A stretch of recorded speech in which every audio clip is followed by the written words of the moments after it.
Kaya, alas 5 na ng hapon. Ay, 30 na pero tinik na tinik yung araw. God! Alam mo, hindi talaga ako traveler na tao. Kasi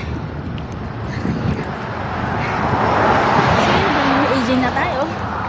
Kaya yung walking ability natin ay medyo ay, naku Lord.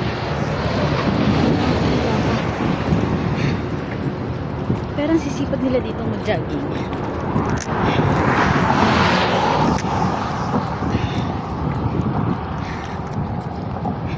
Tsaka nakakatuwa yung staff dito na mga resta.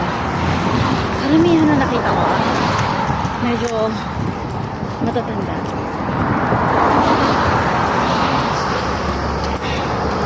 Unlike sa Pilipinas, ano, init.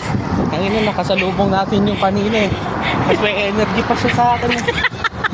Yung matatanda. Yung matatanda.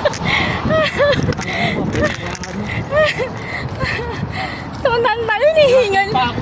Samantalang tayo hinihingal na. Nakita ko yun, napangitin lang.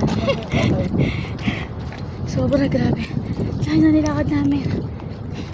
Yung mga staff dito sa resto, grabe. Medyo may mga edad na. Sa Pilipinas, karamihan bata. Pero dito ang hinahire.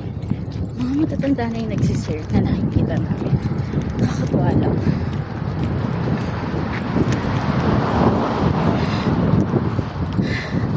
Gosh, grabe ang hingal. Ang hingal ko. Nawawala bigla yung pagkabakla.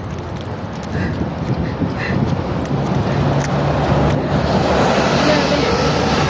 Mga nagja-jogging nakakasalubong namin yung mga ilan. Pero puno-puno ng energy. Oh my God.